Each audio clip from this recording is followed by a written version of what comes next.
Ang kwento ni Tomby.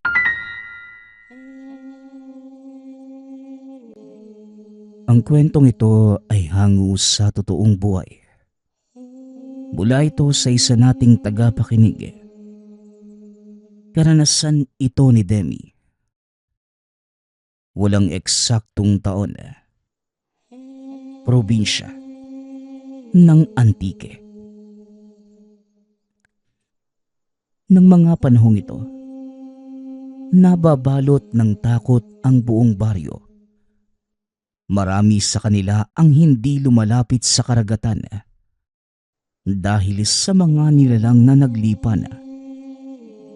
Ngunit tanging pangingisda lamang ang ikinabubuhay ng mga tao doon. Wala silang magawa. Marami na ang namatay dahil sa kagagawa ng mga elementong nangunguha ng tao. 14 na taong gulang si Demi na mga panahong yun nang maganap ang isang pangyayari na nakapagpabago sa sitwasyon ng baryo hanggang sa may manggagamot na napadpad sa lugar. Hindi sinasadyang napalapit ito sa dalampasigan at naramdaman ang presensya ng mga nilalang. Mukhang hindi lang sakit ng katawan ang nararanasan ng mga tao rito. Manong, ano ba ang meron sa karagatang yan? Bakit wala ni isang bangkang pumapalaot? Wika ng lalaki. Sa kabila ng katotohanang alam na ng binata ang nangyayari, mas ginusto pa din itong malaman mula sa mga tao ang totoo. Maniwala ka sa aking bata. Isinumpa ang karagatang yan at wala nang gusto na lumusong. Dahil hindi na sila nakakaahon, natatagpuan na lamang ang katawan sa tabing dagat. Tuyong-tuyo na parang hinigop ang lahat ng laman ng katawan. Tugon ng matandang lalaki. Ama ni Demi. Natawagin na lang natin sa pangalang Neryo. Ganun ba?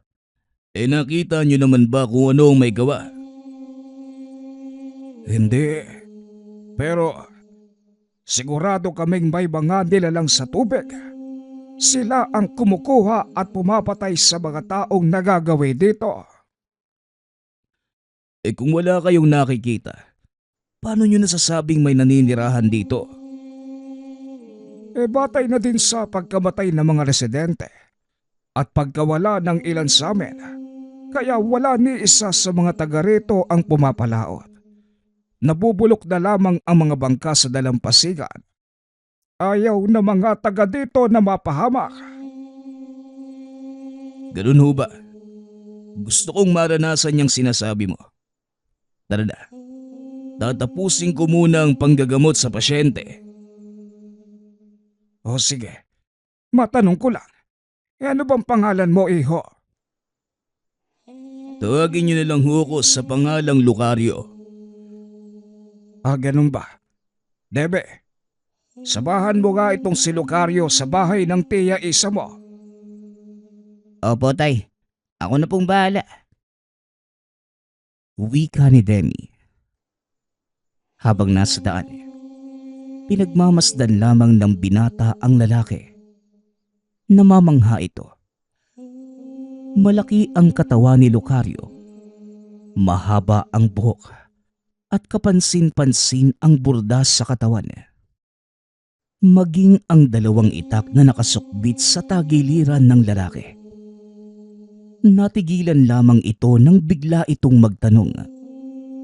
Bata, malayo pa ba tayo? Tanong ni Lucario. Hindi po. Liliko lang po tayo dyan sa puno ng nyog. Yan na po yung bakura ng tiyahing ko. Tugon ni Demi. Mabuti naman kung ganun. Pagdating natin doon, antayin mo na lang akong lumabas. Huwag ka nang sumunod ha. Po, gusto ko nga makita kung paano kayong manggamot eh. Tapos, Iiwanan niyo ako sa labas? O sige, ikaw ang bahala. Pero uunahan na kita ha.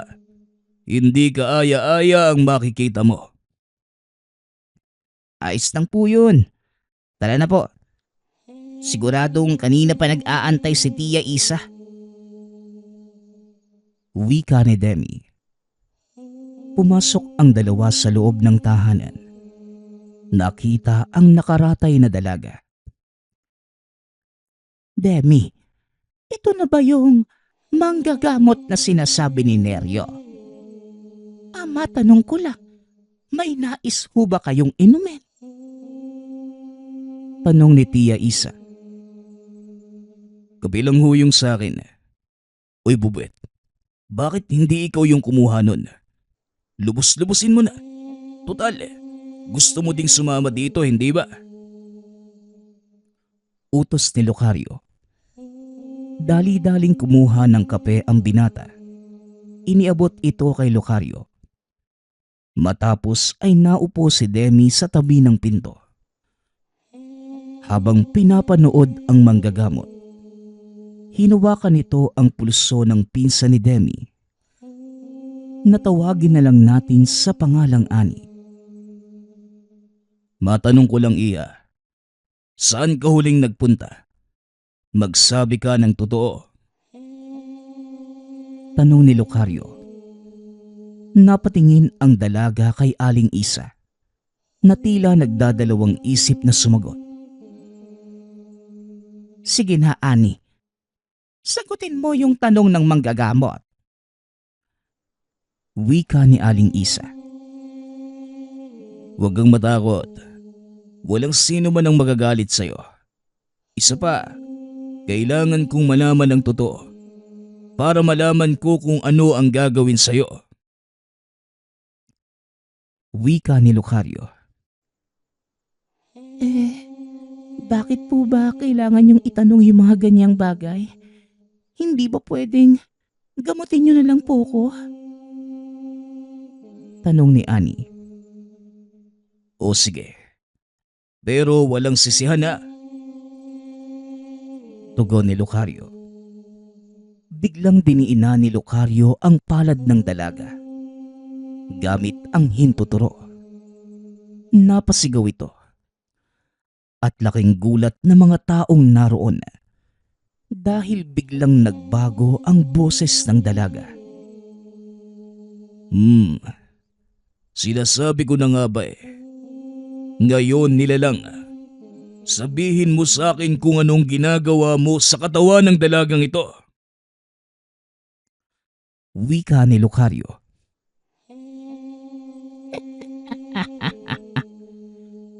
Napakatalas talaga ng iyong pang-amoy, Locario.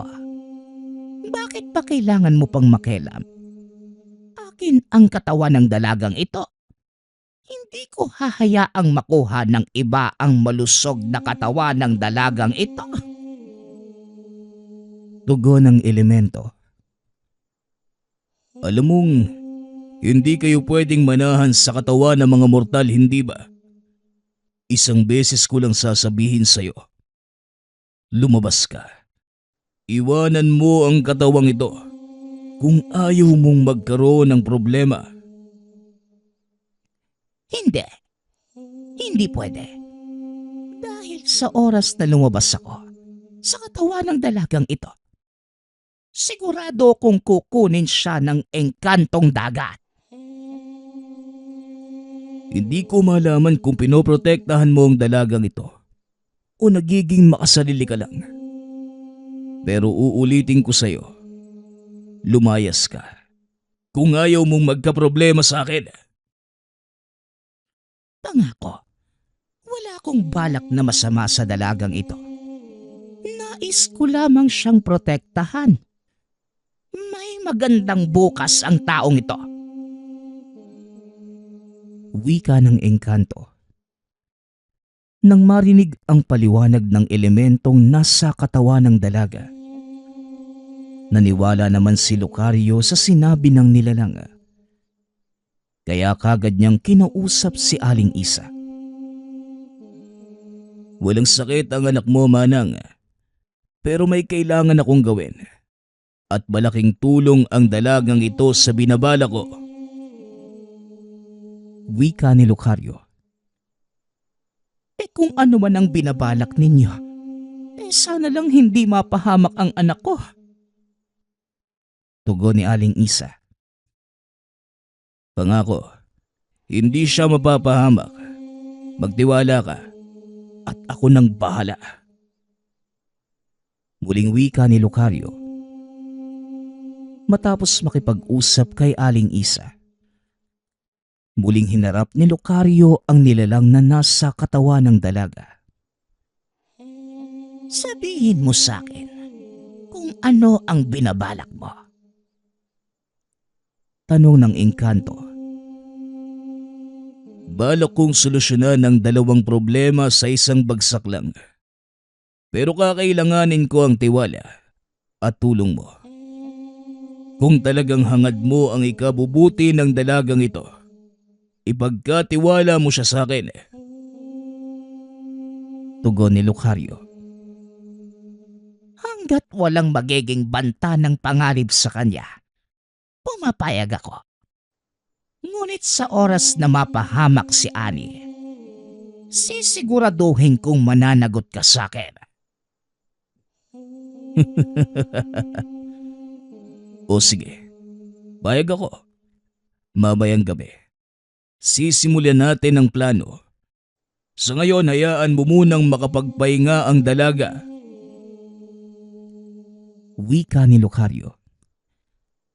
Nawala ng malay si Ani at maya-maya lang nahimasmasa na ito. Teka, ano pong nangyari sa akin? Bakit parang pagod na pagod yung katawan ko? Tanong ni Ani. Magpahinga ka na muna, Iya. Kakailanganin mo ang lakas mamayang gabi. Tugon ni Lucario. Hindi ko po maintindihan. Nay, ano po bang ibig sabihin ng lalaking ito? Saka, bakit po ba siya nandito sa bahay natin? Tanong ni Ani. Isa siyang manggagamot, anak. Tutulungan niya tayong gumaling yang nararamdaman mo. Maayos naman po ko, Nay. Nangihina lang po yung katawan ko. Saka, nananaginip ng kung ano-ano. Maliban po doon, wala naman po kong ibang nararamdaman. Magtiwala ka lang, anak. Magiging maayos din ang lahat. Pag-uusap ng mag-ina. Ngunit naputol ito nang sumingit si Lucario. Aling Isa, bakit hindi mo sabihin sa anak mo ang katotohanan? Sabat ni Lucario. Anong totoo, Nay? Bakit po? Ano po bang nangyayari sa akin? Isang nilalang o engkanto ang nananahan sa katawan mo, Ani. Tugon ng ina. Nagulat ang dalaga nang marinig ang sinabi ng ina. Si Lucario na ang nagpatuloy ng pagpapaliwanag. Ito ang dahilan ng panghihina mo, Iha, at pananaginip ng kung ano-ano. Dahil hindi kaya ng katawan mo ang dalawang espiritong nananahan dito. Ngunit sa oras na umalis ang nilalang sa katawan mo, pagpepiestahan ito ng mga engkantong dagat. Pagpapaliwanag ni Lucario. Kaya pala, madalas ko din pong nadidinig sa isipan ko yung mga katagang yan. Sino po ba yung nilalang na nasa katawan ko? Isang engkanto. Ngunit sinisiguro ko sa iyo, Iha, isa itong mabuting nilalang. Magtiwala ka lang sa akin at may paraan ako para wakasan ang hirap na nararamdaman mo. Wika ni Lucario. Napatango ang dalaga Bilang pagsang-ayon, patuloy lamang na nakikinig si Demi sa mga nangyayari. Nakaligtaan na nitong kailangan niyang umuwi. Alam na mga magulang nito na nasa tahanan siya ng tiyahin. Kaya hindi na nag-abala ang binatang bumalik sa tahanan upang magpaalam. Kinagabihan, nang maihanda na ang lahat, dinala ni Lucario ang dalaga sa dalampasigan. Maraming mga tao ang tumututol, ngunit hindi nakikinig ang binata. Lucario, delikado ang pinabalak mo. Baka mamaya mapano ang bata. Wika ni Mang Neryo. Magtiwala ka lang, Mang Neryo. Alam ko ang ginagawa ko. At kayo dyan, ayaw niyo bang maputol ng tuluyan ang sumpa sa lugar na ito? Tatanga na lang ba kayo habang unti-unting nawawala ang pangkabuhayan niyong lahat? Tignan niyo ang paligid. Sabihin niyo sa akin kung para saan ang mga bangkang yan, maging ang mga lambat. Naparito ko, hindi lang para gamutin ang dalagang ito, kundi tuluyang wakasan ng takot na bumabalot sa baryo ninyo. Wika ni Lucario. Pero bakit si Ani? Ano bang meron sa kanya? Ang pamangkin mo ay may kakaibang kakayanan. Malakas ang kanyang espiritual na kakayahan. Kaya niya nagawang kanlungin ang engkanto sa loob ng katawan niya. Dahil doon, ito ang hinahabol na mga engkantong dagat. Mas malakas na kaluluwa. Mas masarap yun para sa kanila. Ano naman ang balak mong gawin? Bakit kailangang ipain mo ang pamangkin ko? Sa pamamagitan ni Ani, palalabasin ko ang mga engkantong dagat at susubukan kong makipagkasundo. Ngunit sa oras na may gawin silang hindi maganda, sisiguruhin kong walang matitira sa kanilang buhay. Pagpapaliwanag ni Lucario. Nanahimik ang mga tao nang madinig ang sinabi ng lalaki. Matagal na din nilang gustong makapagpatuloy sa kanilang hanap buhay. Ngunit hinahadlangan ito ng takot sa mga naglipa ng nilalang. Kinausap naman ni Lucario ang dalaga. Sumang-ayon naman ito sa kanyang binabalak. Matagal nang naghihikaos ang aming baryo. Hindi namin alam kung saan kukuha ng makakain. Nahihirapan na din po yung mga magulang ko. Kung ito lang po yung tanging paraan. Sige po, Mang Lucario. Pumapayag po ko na magsilbing pain. Wika ng dalaga. Maya-maya ay pinalusong na ito ni Lucario sa tubig. Nagtakip na lamang ng bunganga ang mga taong nanonood dahil sa takot. Ngayon, Iha, ipikit mo ang iyong mga mata. Utos ni Lucario. Ipinikit naman ni Ani ang mga mata. Nagsimulang mag-usal na mga dasal si Lucario. Nawala ng malay ang dalaga at hinayaan niya itong lumutang sa tubig. Siguruhin mo lang na walang mangyayari sa kanyang masama, Lucario. Dahil ako ang kakain ng kaluluwa mo kung sakaling may mangyari sa dalagang yan. Banta ng engkanto. Magtiwala ka lang sa akin, engkanto. Sa hudyat ko, muli kang papasok sa katawan ng dalagang ito. Tugon ni Lucario. Nag-antay lang ng ilang minuto ang lalaki at nang maramdaman ang presensya ng engkantong tubig, sinabihan nito ang elementong nananahan sa katawan ng dalaga na pumasok. Nang muling makapasok, Itinali ng lalaki ang isang kwintas na gawa sa itim na kabibe. Biglang nakarinig ng nakakabinging sigawan ang mga tao. Napatakip ng tenga ang mga ito. Ang ilan ay nagdugo pa ang ilong dahil hindi makayanan ang lakas ng presensya ng mga nilalang. Nilingon ng matanda si Mang Neryo. Sinabihang paalisin ang mga tao sa lugar dahil maaari silang mapahamak kung sakaling mamataan sila ng mga engkantong tubig. Dali-dali namang nagsitakbuhan ang mga ito palayo sa dalampasigan. Naiwan si Demi na nakatago sa puno ng nyog. Pinagmasdan nito ang susunod na mangyayari. Hanggang sa nagpakita ang isang malaking nilalang. Malapogita ang itsura nito. Mahaba ang mga galamay. Matatalas ang ngipin. At nababalot ito ng makakapal na kaliskis. Nilapitan nito si Lucario at ang dalagang hawak-hawak ng lalaki.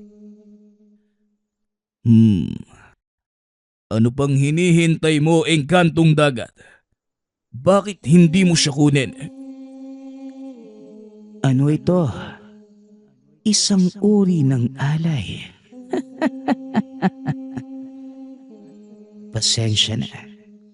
Pero hindi kami mabubusog ng kapiranggot na karne. Wika ng engkantong tubig.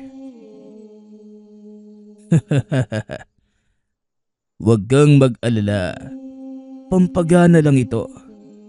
Bakit hindi mo siya hawakan? Hindi ka ba natatakama? Wika ni Lucario. Nakita nito ang kakaibang tingin sa mata ng engkantong tubig. Marahan nitong inilapat ang galamay sa tiyan ng dalaga na siyang malaki nitong pagkakamali. Dali-daling hinawakan ni Lucario ang galamay ng nilalang. At kahit gaano pa kadulas ang mga ito, hindi niya magawang makawala.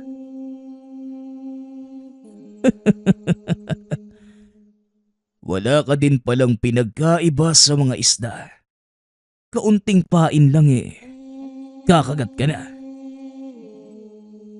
Wika ni Lucario. Walang hiya ka. Hindi mo ba alam na ako ang hari ng mga engkantong tubig sa lugar na ito? Pagsisisihan mo ang kalapastangan ng ginawa mo. Hindi ka sasantuhin ng mga alagad ko. Alam ko, at ikaw mismo ang pakay ko. Alam mo ba kung bakit hindi ka makakawala? Pagmasdan mong mabuti kung anong nilalang ang nakapulupot sa katawan mo. Wika ni Lucario. Nanlaki ang mga mata ng engkantong tubig. Nang makita ang naglalakihang baging na nakapulupot sa katawan. Hawak pa din ng lalaki ang galamay ng nilalang.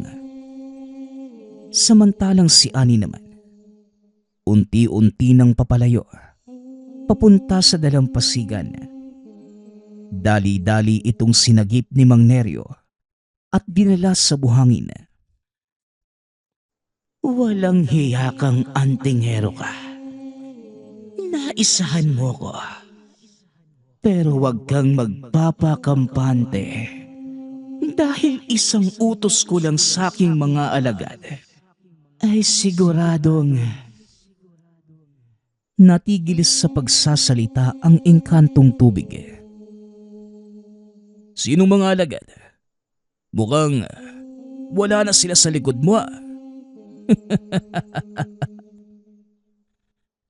Sabat ni Lucario. Nagulat ang nilalang nang malamang nagsipulasa na ang mga alagad. Ibinaling nito ang tingin kay Lucario. Sinubukang atakihin ang lalaki. Ngunit patuloy pa rin itong pinipigilan ng naglalakihang baging. Ano ba ang nais mong mangyari? Magsalita ka, antingero. Simple lang, engkantong tubig. Gusto ko lang naman na lumayas kayo sa dalampasigang ito. At huwag mo nang guluhin ang mga tao.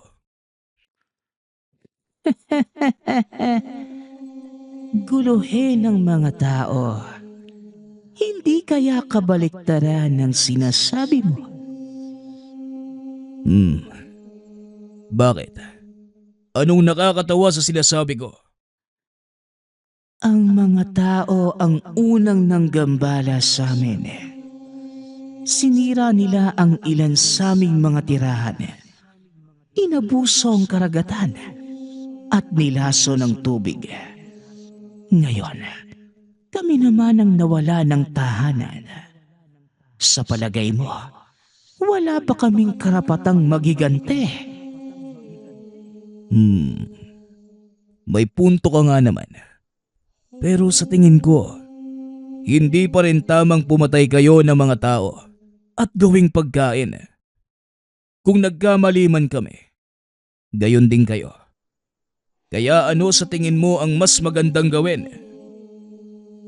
Bakit hindi na lang tayo magkaroon ng kasunduan? Kasunduan. Kilala ko ang hilat sa inyong mga elemento. Alam kong hindi kayo marunong tumupad sa mga kasunduan. Kaya ano ang magiging kasiguruhan ko na hindi mo sisirain ang pangako mo kung sakaling pumayag ako? Alam kong nasa pangangalaga mo ang itim na perlas. Bakit hindi mo ito gamitin laban sa amin? Kung talagang diskumpiyado ka, wala sa mga nilalang ng karagatan ang makakapantay ng kapangyarihang taglay ng itim na perlas na yon. Kaya naman, pabor sa'yo kung sakaling gamitin mo ito. Pag-uusap ng dalawa. Ngunit mabilis na kumilos si Lucario. Dali-daling sinuntok ang nilalang. Napasigaw naman ng malakas ang engkantong tubig. Ano ka mo? Hindi mo ko kailangan linlangin. Alam kong ang mutya ng itim na perlas ang nagbibigay ng lakas sa inyo. Kaya dahil sa ginawa mo, tanggapin mo na lang ang kaparusahan ko. Simula sa gabing ito, hindi na kayo maaaring lumampas sa itatalaga kong hangganan at oras. Pagsapit ng 2:00 ng gabi, hahayaan niyo ang mga taong mangisda hanggang sa sumikat ang araw. At pagsapit naman ng hapon hanggang hating gabi, saka pa lamang kayo maaaring umalis sa inyong mga lungga. At para naman maging patas sa inyo, ang sino mang taong makita niyong sumisira ng karagatan, maaari niyo nang gawing hapunan. Ito ang kasunduang inilatag ni Lucario.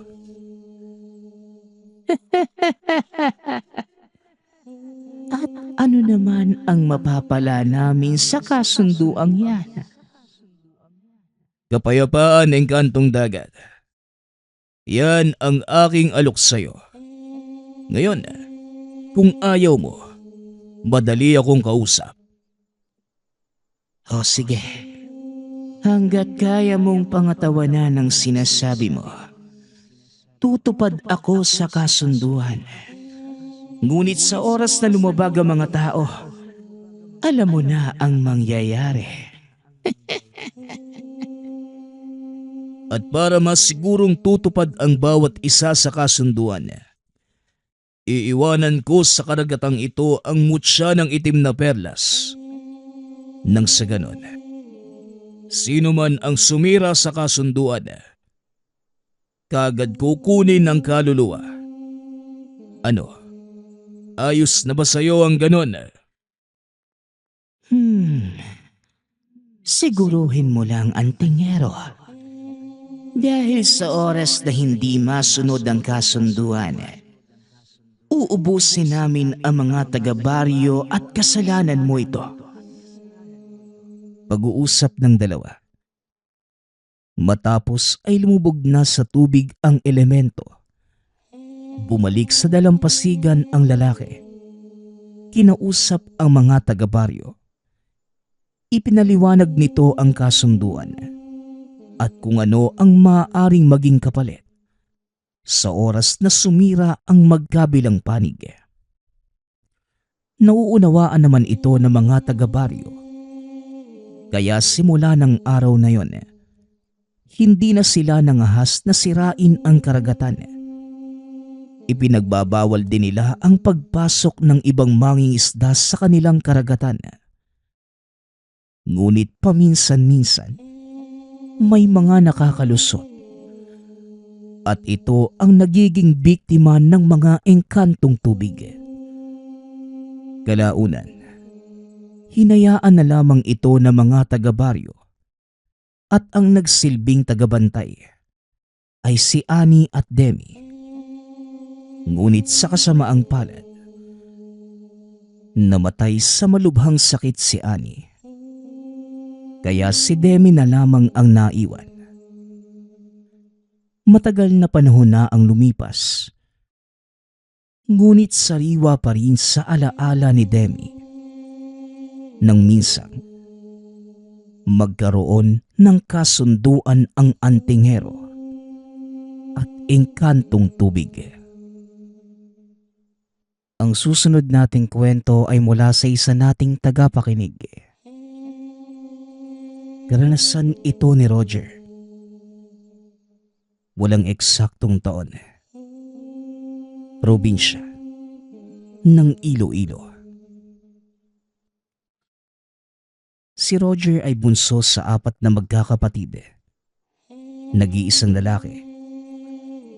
Kaya madalas ay napagbibigyan sa mga luho. Ang tanging ikinabubuhay ng pamilya ay pangingisda at may malapad na palaisdaan na ipinagkatiwala sa ama ng isang mayamang taong nakatira sa Maynila. Dahil malayo sa kabiasnan, pinili nitong ipagkatiwala sa ama ni Roger ang ari-arian. Maabilidad ang ama pagdating sa ganitong trabaho, kaya marami ang nagrekomenda na gawin siyang bantay. Noy, marami ang nagiging trabaho dito sa palaisdaan. Tulungan mo ko dito ha. Si nanay mo at si nene na ang bahala sa gawaing magagaan.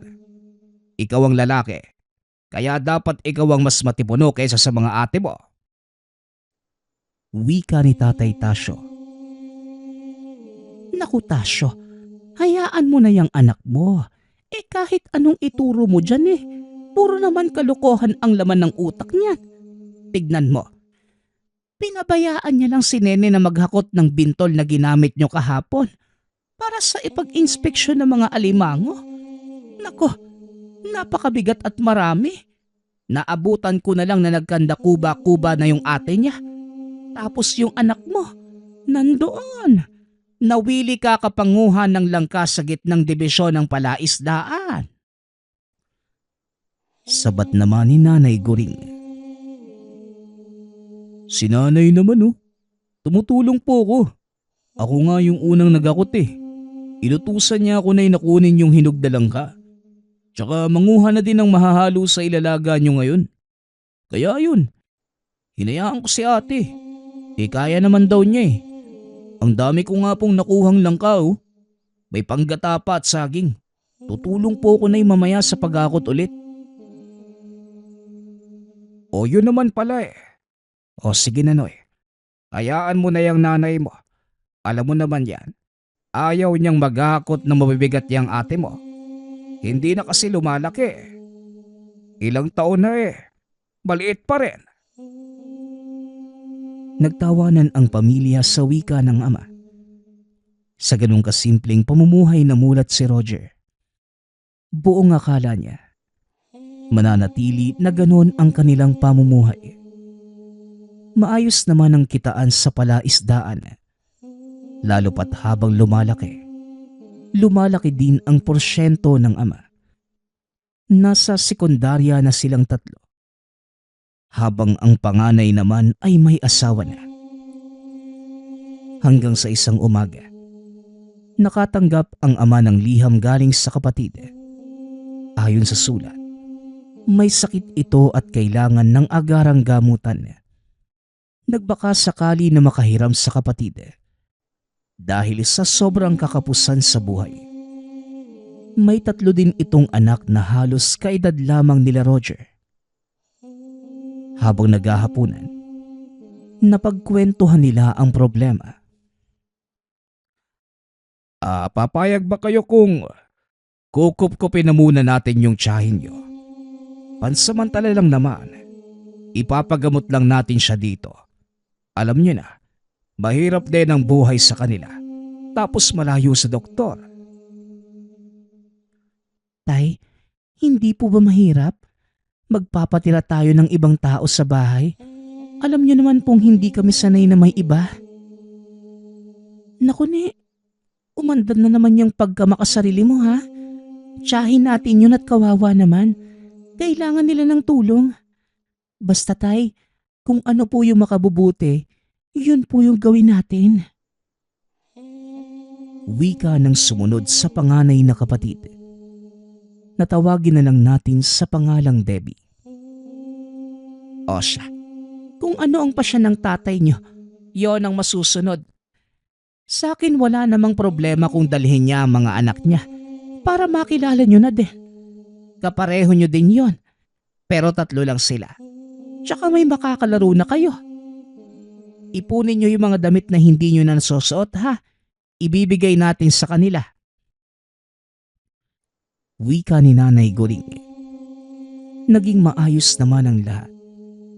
Ang hindi alam ng pamilya, ito pala ang dahilan ng malaking pagbabago sa buhay. Walang pasok na mga panahong yun, kaya naiayos ng pamilya ang lahat. Sinundo ng ama ang kapatid kasama ang mga anak at iniwan lang ang asawa. Hapon na nang makarating ito sa kanila. Sabay naghapunan ang pamilya at pinag-usapan na din ang gagawing pagpapagamot ng tiyahin. Pipi ito at laging sinusugod sa ospital. Isang araw, nagpaalam si Roger na mamutol na mga sanga ng mayapi sa paligid ng palaisdaan. Pinagtatanggal niya din ang mga puno ng ipil-ipil para gawing uling. May bahay sila Roger sa baryo. Doon na malagi ang tiyahin. Nang mga panahong yun, hindi na muna umuwi ang nanay at mga kapatid sa palaisdaan dahil sila ang nag-aalaga sa tiyahin.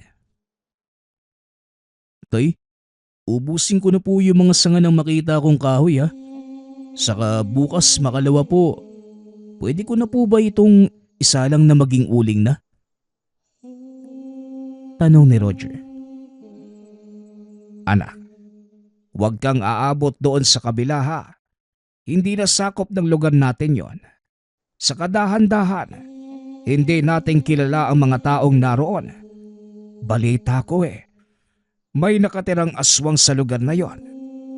Delikado. Nakita mo yung mga bakawan na karugtong ng palaisdaan natin. Hanggang doon lang kayo. Saka dito ka lang sa bungad Banggapas. Sasapat na yan anak. Sige po tay, pwede po bang dalhin si Mario? Para naman po malibang. Kasama din po namin si Dodong para po may makatulong kami sa pagbubuhat. O siya sige, ikaw na ang bahala anak ka. Pero ang sakin lang, ikaw ang mas maalam sa lugar. Ingatan mo ang mga kasama mo. Paalala ni Tatay Tasyo. Mag-aalas 2 ng hapon ng araw na yun. Binagtas nila ang kalaparan papunta sa palaisdaan. Ilang sandali lang, nakarating na sila sa lugar. Nagsisimula na silang manggapas nang may marinig silang sumitsit. Nagtataka ang magpipinsan. Napagtanto nila na wala namang ibang tao sa lugar. Ipinagsawalang bahala nila yon at napansin na sobra-sobra na ang naipon nilang kahoy. Isa-isa nila itong binugkos. Sa sobrang pagkaabala, hindi na nila namalayan ang paglubog ng araw. Dito na lang siguro tayo matulog. Nasa gitna pa yung bahay natin eh. Gagawa na lang tayo ng pwedeng maiunan. Tsaka maliit na papag. Mamaya papunta na din si tatay dito. Oras na ng pagpapalit ng tubig sa bangusan eh. Wika ni Roger. Sige Noy, pwede ba tayo bang basnay ng mauulam? Nakakatuwa naman. Walang ganito sa amin eh. Natutuwang wika ni Mario. Mag-aalas 6 na mga sandaling yun. Kampante ang binata na ligtas dahil kabisado ang lugar. Ngunit nagkakamali siya. Habang sinasalansan ang mga kahoy ay nakarinig sila ng pag-ungol. Sobrang lapit lang nito sa kanilang kinaroroonan. Napatayo ang magpipinsan at nagpalinga-linga kung sino ang umuungol. Biglang may lumabas sa damuhan na isang figura ng tao. Uy sus, si tatay lang pala. Tinakot mo po kami ah. Magsisiga na po kami tay. Tapos diretso na po kami sa bahay. Wika ni Roger. Habang nagsasalita, napansin niyang hindi man lang ito sumasagot. Medyo madilim sa lugar at wala din silang dalang sulo o flashlight para makita ng malinaw ang taong papalapit sa kanila. Bigla itong umangil sa harapan nila at sinakal si Mario. Sa sobrang takot ng dalawa, napasigaw pa si Roger.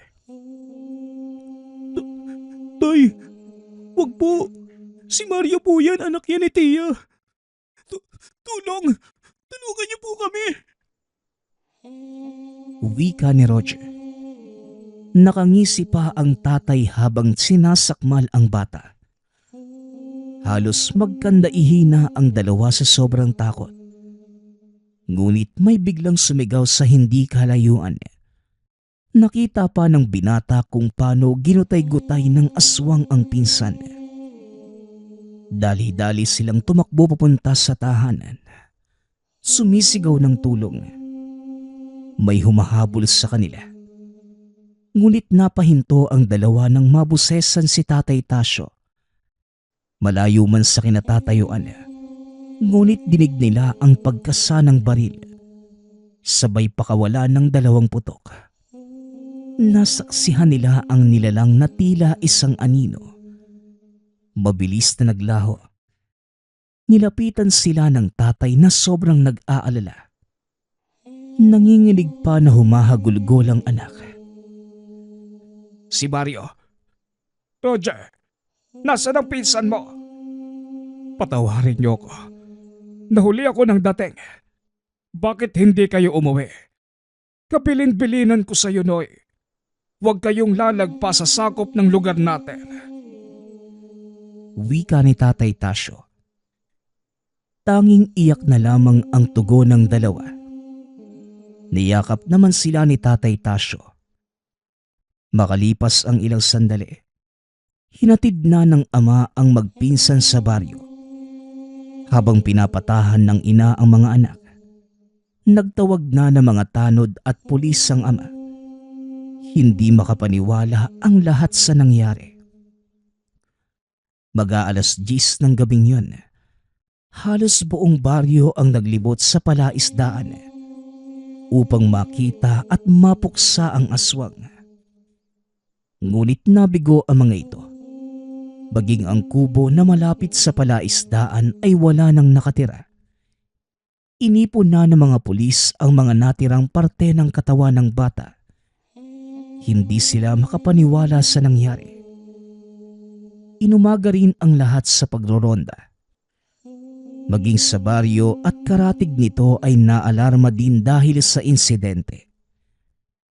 Imbis na gumaling ang inang nagpapagamot, Mas lumala pa ito dahil sa sobrang pagdadalamhati sa anak. Lahat ng sisi ay nabaling kay Tatay Tasyo. Tumahimik na lamang ang pamilya. Tinanggap ng ama ang paninisi ng kapatid, maging ng buong baryo.